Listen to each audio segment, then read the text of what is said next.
विद्यार्थी मित्रांनो, सह्याद्री ट्युटोरियल्स मध्ये तुमचं स्वागत आहे. जो टॉपिक मी सांगणार आहे तो केमिस्ट्रीला सगळ्यात सोपा टॉपिक आहे आणि तुम्ही जर अगोदर तो केला केला नाहीये तुम्ही, तरी तो आत्ता करायचा आहे, माझ्या बरोबर करायचा आहे. मग लगेच सुरुवात करूया आपण. मग कुठला टॉपिक सगळ्यात सोपा आहे? ऑब्व्हियसली पॉलिमर सगळ्यात सोपा आहे. सुरुवात कशी करायची त्याची? मी तुम्हाला सांगतो. मी सांगितल्याप्रमाणे सुरुवात करा. तुम्ही पहिल्यांदा या टॉपिकसाठी ना बनवायची आहे एक मोठीच्या मोठी लिस्ट. कसली लिस्ट? की कुठल्या मोनोमर पासून कुठलं पॉलिमर तयार होतं. पुस्तकातले पहिले 4-5 पेजेस मध्ये सगळं दिलंय. स्टिरीन थर्मोकॉलसाठी यूज होतं लक्षात घ्या. थर्मोकॉल तुम्हाला माहित आहे. CF2, टेफ्लॉन कोटिंग वगैरे असतं लक्षात घ्या. Epsilon caprolactam nylon. बरं हे करत असताना याचे फॉर्म्युले पण आले पाहिजेत. हे विनाइल आहे ग्रुप बरं का. मग हे विनाइल क्लोराइड पासून पॉलीविनाइल क्लोराइडच्या पाईप वगैरे असतात, टॉयज वगैरे असतात लक्षात घ्या. ऑर्लॉन, ऑर्लॉनसाठी काय? ऑर्लॉनसाठी CH2 डबल बॉन्ड CH आणि CN. बरं ह्याला अॅक्रिलोनाइट्राइल सुद्धा म्हणतात. क्रिलन सुद्धा म्हणतात. मग सगळी लिस्ट इमिजिएटली बनवा. 2 वेळा वाचा. तुमचा सीईटीतला 1 मार्क फिक्स होणार आहे बाळांनो. सीईटीत 1-1 मार्क, 1-1 मार्क तुमचं पर्सेंटाइल चेंज करतो ड्रास्टिकली म्हणूया आपण. त्याच्यामुळे आपण बोर्डची तयारी करतोय. मग हा टॉपिक केलाच पाहिजे. मोनोमरची नावं पहिल्यांदा करायची. मोनोमरची नावं करत असताना स्ट्रक्चर्स करायचे लक्षात घ्या. स्ट्रक्चर जमले की रिएक्शन जमते लक्षात घ्या. स्ट्रक्चर जमलं की रिएक्शन जमणारच आहे आणि व्हिडिओच्या शेवटी मी रिएक्शन सुद्धा घेणार आहे. चला इथं बघा बघू काय आता. हा प्रश्न परीक्षेत as a match the following म्हणून येणार नाही तुम्हाला लक्षात घ्या. पण सिंपल एमसीक्यूज आलेले आहेत. टेफ्लॉन साठी फ्लोरीन. पॉलीविनाइल क्लोराइड आहे ऑब्व्हियसली. क्लोरीन कुठे आहे बघा. पॉलिथिन, इथिन लागणार आहे. बॅकेलाइट हे बघा फॉर्मलडिहाइड आणि फिनॉल आहे त्याच्यात लक्षात घ्या. ओके. आणि उरली कोण?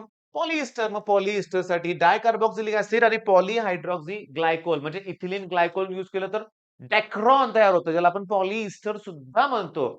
स्टेप 1 फिनिश करायचं तुम्हाला. व्हिडिओ पॉज करा आणि मोनोमरच्या लिस्टच्या मागे लागा. 10-15 मिनिटात पुन्हा पुन्हा वाचून होणार आहे आणि दिवसभरात पुन्हा एक रिव्हिजन, पहाटे उठून दुसरी रिव्हिजन करून जावं लागणार आहे. हातातले 4 मार्क आहेत लक्षात घ्या. हातातले 4 मार्क आहेत. बर नेक्स्ट पॉइंट क्लासिफिकेशन. मी तुम्हाला सांगतो based on the source of the origin. Natural मध्ये पण प्लांट आणि अॅनिमल येणार बरं का. प्लांट मध्ये कोण येणार? कॉटन, ज्यात सेल्युलोज असतो लक्षात घ्या. पुन्हा लिनन वगैरे त्यात लक्षात घ्या. ते कुठले तरी सीड्स पासून बनतात ना. आणि अॅनिमल कुठलं येणार? शिप, त्याच्यापासून वूल तयार होते किंवा सिल्क हे लक्षात घ्या. अरे समजून घ्या. सिंथेटिक पुन्हा सेमी सिंथेटिक पण त्याच्यामध्ये आहे लक्षात घ्या. आता based on the structure linear straight chain असेल तर किंवा ब्रांच किंवा क्रॉस लिंक पॉलिमर यांचे एक्झाम्पल्स करायचे. मी तुम्हाला होमवर्क देणार आहे स्टार्टला बरं का. रिएक्शन मी एक्सप्लेन करतो, तुमच्या मनातली भीती काढून टाकतो. पण elastomers, fibre, thermoplastic, thermosetting most important आहे. डिस्टिंग्विश साठी पण इम्पॉर्टंट आहे. ऍडिशन पॉलिमर म्हणजे 2 मोनोमर आहेत आणि एक तयार होतोय. कंडेन्सेशन वॉटर मॉलिक्यूल वेगळा होतोय. रिंग ओपनिंग एप्सलॉन कॅप्रोलॅक्टम रिंग आहे, ब्रेक होऊन स्ट्रेट चेन सारखी ओपन होते. म्हणजे नायलॉन 6 तयार होतं इथं. बायोडिग्रेडेबल PHBV हे विचारतातच. Which of the following is biodegradable polymer? कुठला आहे? PHBV nylon 2 nylon 6. Nylon 2 nylon 6 तुम्हाला सांगतो. त्याच्यानंतर कोपॉलिमर, होमोपॉलिमर. आता हे होमो म्हणजे काय? एकच मोनोमर असेल तर. कोपॉलिमर म्हणजे काय? 2 मोनोमर असतील तर नायलॉन 6,6 साठी एडिपिक ऍसिड आणि हेक्सामेथिलीन डायअमाइन असे 2 मोनोमर लागतात. मग नायलॉन 6,6 साठी जर 2 मोनोमर लागत असतील तर ते होमो आहे का कोपॉलिमर आहे? ऑब्व्हियसली तुम्ही एका सेकंदात म्हणणार आहे कोपॉलिमर, की जे चुकीचे आहे. आपल्या पुस्तकात नायलॉन 6,6 ला होमोपॉलिमर म्हणलेलं आहे. हे क्लासिफिकेशन इकडे वळवलंय बरं का, इकडे लक्षात घ्या. मग आता सांगतो. मोस्टली जास्तीत जास्त पॉलिमर हे नॉन बायोडिग्रेडेबल आहेत. बायोडिग्रेडेबल 2च आहेत. कुठलं सांगा? मगाशी बोललो होतो की मी आता. PHBV आणि दुसरं कुठलं? नायलॉन 2, नायलॉन 6 हे लक्षात घ्या. बरं आता डेफिनेशन्स करायच्यात. या 4 डेफिनेशन्स करायच्यात. आता ज्यांच्याकडे ट्रॅक्टर आहे त्यांना माहिती आहे की ट्रॅक्टरचं मागचं चाक केवढं मोठं असतं. ते एकदा वापरून त्याचा गोटा झाला. गोटा होणे म्हणजे प्लेन होणे लक्षात घ्या. त्याच्यानंतर शेतकरी नवीन टायर टाकत नाही, त्याला रिमोल्ड करून घेतो. रिमोल्डिंग. आणि हा रिमोल्डिंग प्रोसेस तुम्हाला सांगतो एक वल्कनायझेशनचाच एक पार्ट आहे म्हणूया आपण. ऍक्च्युअली वल्कनायझेशन मध्ये नॅचरल रबरला स्ट्रॉंग बनवतात. ओके बरोबर आहे. त्यात सल्फर बरोबर तापवून त्याची रिएक्शन होते लक्षात घ्या. आणि समजून घ्या मग elastomer, monomer, synthetic fibre. Monomer म्हणजे सिंगल युनिट आहे, सिंगल रिपीटिंग युनिट ज्याच्यापासून पॉलिमर तयार होतं. हे ऍट एनी कॉस्ट या डेफिनेशन करा बरं का बाळांनो. त्याच्यानंतर तुम्हाला सांगतो डिस्टिंग्विश बिटवीन थर्मोसेटिंग ओके हे पॉलिमर करा. आणि त्याच्यानंतर distinguish between high density polymer आणि लो डेन्सिटी पॉलिमर पण करा. याच्यात हाय डेन्सिटी मध्ये झिग्लर नाटा कॅटलिस्ट वापरतात. ओके त्यात ट्रायथिल अल्युमिनियम असतं बरोबर आहे ना सांगा बघू. आणि दुसरी गोष्ट एलडीपी मध्ये ट्रेसेस ऑफ O2 आणि पॅरॉक्साईड वापरतात. ओके म्हणजे कॅटलिस्ट कुठला वापरतात हे तितकंच इम्पॉर्टंट आहे. आणि तुम्हाला सांगतो टेक्रॉन, टेरिलिन तिथे सुद्धा कॅटलिस्ट यूज होतो. झिंक ऍसिटेट आणि अँटीमनी ट्रायऑक्साइड असा कॅटलिस्ट आहे का चेक करा. हे सगळ्यात इम्पॉर्टंट आहे. आता हे स्क्रीनवरती खूप छोटं दिसतंय. तुम्हाला पुस्तकातलं हे पेज ओपन करायचंय. प्रत्येकाचे युजेस दिलेत. आता ह्या युजेस मध्ये मला इम्पॉर्टंट वाटतंय पेंट. मग पेंट मध्ये नोव्होलॅक वापरतात. काय वापरतात? नोव्होलॅक. तुम्हाला ती माहिती आहे नेरोलॅक अशी कंपनी आहे. हे नोव्होलॅक हे पेंट मध्ये होतं पण इथं दिलंय ग्लिक्टल. लक्षात ठेवा JEE ला आला प्रश्न आहे. Which of the following polymer is use in paint. Paint मध्ये कोण आहे? ग्लिप्टर. अजून वॉटर पाईप म्हणल्यावर पीव्हीसी.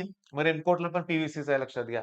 अजून यातलं कुठलं एक वेगळं दिसतंय का तुम्हाला? Non biodegradable styrene can leach when heated therefore it is banned. बरोबर आहे थर्माकोलला बॅनच केलंय. थर्माकोल कशासाठी काय वापरतात? स्टिरीन वापरतात लक्षात घ्या. बर इथिलीन ग्लायकोल थॅलिक ऍसिड ग्लिक्टल. ओके आता पुढचं बघूया आपण. आता सांगतो एमसीक्यूज. या टॉपिक मधल्या परीक्षेत आलेल्या एमसीक्यूज या बघून घ्या बाळांनो. टेरिलिन हे टेरिलिन पॉलिस्टर आहे. त्यात इस्टर लिंकेज असतं बरं का रे बाळांनो. सिल्क सिल्क हे अॅनिमल आहे फायबर. पॉलीअमाइड कोण आहे? नायलॉन हे अमाइड लिंकेज पॉलीअमाइड आहे. प्युअर कॉटन हे सेल्युलोज असतं. नायलॉन नायलॉन आत्ताच बघितलं पॉलीअमाइड आहे. इकडे बघा ना. पॉलीअमाइड कोण आहे? नायलॉन नायलॉन कोण आहे? पॉलीअमाइड. ऍप्सलॉन कॅप्रोलॅक्टम मध्ये किती कार्बन असतात? ऍप्सलॉन कॅप्रोलॅक्टम पासून नायलॉन 6 तयार होतं. नायलॉन 6 नायलॉन 6,6 नायलॉन 2 नायलॉन 6 कसली नाव आहे ती? नंबर कसले आहेत ते? कार्बन काउंट आहे. मग ऍप्सलॉन कॅप्रोलॅक्टम पासून जर नायलॉन 6 तयार होत असेल तर त्यात किती कार्बन असणार आहेत? 6 कार्बन असणार आहेत. बरं नॅचरल कोण आहे यातलं? अरे टेफ्लॉन, पीव्हीसी हे कुठं नॅचरल? प्रोटीन नॅचरल आहे. म्हणजे प्रोटीन हे पॉलिमर आहे. प्रोटीन हे पॉलिमर आहे तेही नॅचरल आहे लक्षात घ्या. बरं आता आपल्याला घ्यायचंय रिएक्शन. आता अलर्ट राहा. वहीन पेन घेऊन तुमच्याकडे थांबा हातात. नायलॉन 6 पुस्तकात एका ठिकाणी असं दिलंय. म्हणजे तुम्हाला सांगतो हे जे दिसतंय ना तुम्हाला, हे जे दिसतंय तुम्हाला ओके, हे पेप्टाइड बॉन्ड असा बॉन्ड असतो बरं का. त्याच्यानंतर मी 1, 3 झाले, 4 आणि 5 झाले आणि 6वा कार्बन मी इथं घेतोय. प्रत्येकात मी CH2, CH2, CH2, CH2, CH2 घेतोय. इथे CH2 ची गरज नाहीये. आता हा रिंग ओपनिंग आहे. ओके, रिंग ओपनिंग म्हणजे काय? हा बॉन्ड इथं ब्रेक करायचा बाबा. ठीक आहे, हे काढू नका डिझाइन लक्षात घ्या. तो बॉन्ड इथं ब्रेक होणार आणि मला एका बाजूला कार्बन, ऑक्सिजन मिळणार. आता हे बेंड होऊन रिंग ओपनिंग होणार आहे. मग 1, 2, 3, 4, 5 CH2 ग्रुप आहेत मध्ये. झाले की 5 कुठले ग्रुप आहेत? CH2 ग्रुप आहेत. आणि हा उरलाय कोण? NH. पण आता ऐका. पॉलिमरच्या सगळ्या रिएक्शन मध्ये तुम्हाला अशी स्क्वेअर ब्रॅकेट काढून n न मल्टिप्लाय करायचंय. झालं नायलॉन 6. आता नायलॉन 6 चे इमिडिएटली काय करा? युजेस करा बाळांनो. येणार परीक्षेत. पॉलिमर टॉपिक म्हणजे युजेस खूप इम्पॉर्टंट आहे. मगाशीच बोललो, पण रिएक्शन किती सोपी आहे. तुम्ही फक्त एप्सिलॉन कॅप्रोलॅक्टम काढा. रिंग ओपनिंग करा संपलं. n मल्टिप्लाय करायचं तुम्हाला लक्षात घ्या. ओके. आता नायलॉन 6 नंतर 6,6 यात एडिपिक ऍसिड आणि हेक्सामिथिलीन डायअमाइन यूज होतो बरं का. हेक्सामिथिलीन डायअमाइन. मगाशी मी काय चुकीचं बोललो का रे? जर नायलॉन 6,6 चेक करा बरं का. एडिपिक ऍसिड आणि हेक्सामिथिलीन डायअमाइन यूज होतं. बरोबर आहे. याच्यात काय होतं, की पहिल्यांदा नायलॉन सॉल्ट तयार होतं. नायलॉन सॉल्ट तयार होत असताना काही रिमूव्ह होत नाही. मग नायलॉन सॉल्ट एक तयार झालं. मग ते नायलॉन सॉल्ट पासून वॉटर मॉलिक्यूल वेगळा करा. कंडेन्सेशन पॉलिमर आहे. मग नायलॉन 6,6 म्हणून ह्याला त्यांनी कोपॉलिमर नाही होमोपॉलिमर म्हणलंय लक्षात घ्या. बर किती सिंपल आहे. पहिल्यांदा सांगतो नीतच आहे तुम्हाला इथं लिहून दाखवतो बरं का. नीट लक्ष द्या. क्लिअरली एडिपिक ऍसिड जे आहे त्यात मला ना 6 कार्बन पाहिजे. त्यातले 4 मिळाले. सॉरी 2 मिळाले. मग उरले किती? 4 ते मध्ये येणार आहे. स्ट्रक्चर कळालं? ओके. प्लस आता हेक्सामिथिलीन डायअमाइन, डायनामाइन म्हणजे इथं लिहितो मी H2. कार्बन पाहिजेत 6 इथं लिहितो मी NH2. डाउनवर्ड एरो काढा. पहिल्या स्टेपमध्ये काही वेगळं होणार नाही. हा हायड्रोजन या नायट्रोजनकडे जाणार आहे. इथं लोन पेअर असते नायट्रोजनकडं. मग NH2 चं NH3 होणार आहे. NH2 चं NH3 आणि ते दोघं एकमेकाला अटॅच केलेत. बघा मी तुम्हाला इथंच दाखवतो. हा जो हायड्रोजन आहे तो या NH2 जवळ झाला की झाला का NH3. मग लोन पेअर युटिलाइज केली. इलेक्ट्रॉन कमी झाले की पॉझिटिव्ह चार्ज. इकडं निगेटिव्ह चार्ज येणार. इकडं पण NH2 चं NH3 होणार. हे. तर त्याच्यानंतर तुम्हाला कंडेन्सेशन करायचं आहे म्हणजे वॉटर मॉलिक्यूल वेगळा करायचा आहे. कंडेन्सेशन करायचं आहे म्हणजेच वॉटर मॉलिक्यूल वेगळा करायचा आहे. त्यासाठी तुम्हाला काय करायचंय सिंपल सांगतो जरा ब्लू पेन दाखवतो की हे 2 ऑक्सिजन आणि ह्याच्यातले 2-2 हायड्रोजन वेगळे करा. मग NH3 मधले 2 हायड्रोजन गेले की NH उरले बघा. इकडं हा ऑक्सिजन गेला की CO उरलंय बघा. हा ऑक्सिजन गेला की CO उरलंय. आणि NH3 चा NH 2 मिनिटाची प्रॅक्टिस आहे. फक्त तुम्हाला एवढं करायचं आहे की एडिपिक ऍसिड आणि हेक्सामिथिलीन डायअमाइनचे स्ट्रक्चर व्यवस्थित काढा. आता ह्यातलं आपण काय सांगितलं तुम्हाला सांगा बघू? की पहिल्या स्टेपमध्ये काहीही वेगळं होणार नाहीये लक्षात घ्या. फक्त त्या ऑक्सिजनवर निगेटिव्ह चार्ज येणार आहे. आणि मला कार्बन, ऑक्सिजन डबल बॉन्ड असं मिळणार आहे. बरोबर आहे ना सांगा बघू? बरोबर आहे. पण एन टाइम्स घ्या बरं का. ठीक आहे. मध्ये कुठला group? CH2 as it is. नंतर कार्बन, ऑक्सिजन डबल बॉन्ड या ऑक्सिजनवर निगेटिव्ह चार्ज. आला का? ओके. नंतर हा हायड्रोजन इथं आला. त्याचं होणार H3N प्लस. ओके.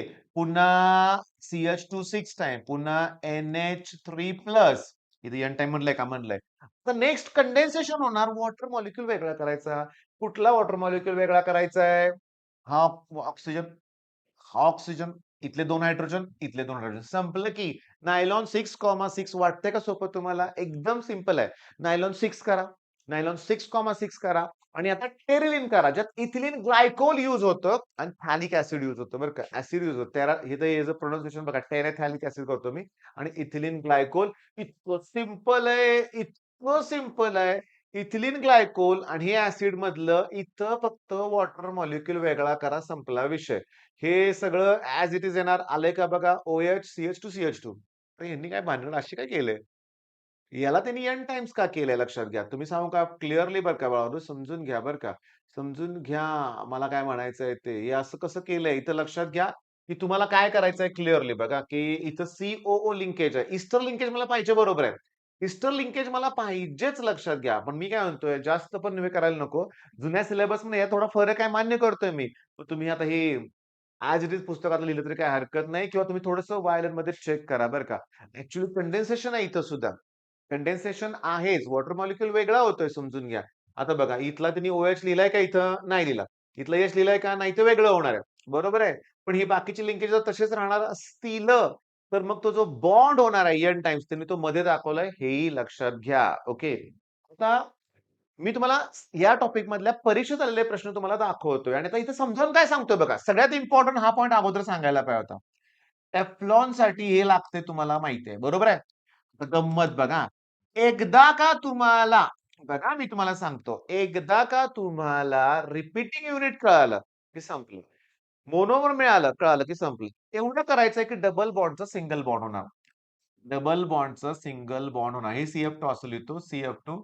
पण एक बॉन्ड इकडं, एक बॉन्ड तिकडं वाढणार. झालं पॉलिमर तयार. म्हणजे डबल बॉन्डचं काय आलं? Single bond. एक बॉन्ड इकडे वाढवा, एक बॉन्ड तिकडं N मल्टिप्लाय करा. झालं पॉलिमर तयार. तुम्ही पुस्तकातली रिएक्शन बघा. अशाच दिलेत लक्षात घ्या. डबल बॉन्डचं सिंगल बॉन्ड. आता समजून घ्या. आता फिनाइल क्लोराइडचे नादल म्हणजे तयार करूया आपण बरं. नादल म्हणजे समजून घ्या बरं का. N टाइम्स रिएक्शन सेम आहे. डबल बॉन्डचा होणार सिंगल बॉन्ड. एक बॉन्ड इकडे वाढणार आहे. CH2 सिंगल बॉन्ड CH हे कोण आहे Cl आणि एक बॉन्ड इकडे वाढणार. झालं हे पॉलिव्हिनाइल क्लोराइड आहे. पॉलिव्हिनाइल सायनाइड असतं. तर इथं फक्त CN लिहित असतो तुम्ही लक्षात घ्या आणि इकडे फक्त CN आलं असतं. येतंय लक्षात? मग आता मला सांगा पॉलिहायड्रोनायट्रॉल मी आत्ताच घेतलं बरं का समजून घ्या. हे जे आहे ते PHBV आहे. मी जाणून बुजून देतोय बरं का PHBV का? त्याची नावं सांगायची मला. हे ऍसिड टॉपिक मधली नावं आहेत.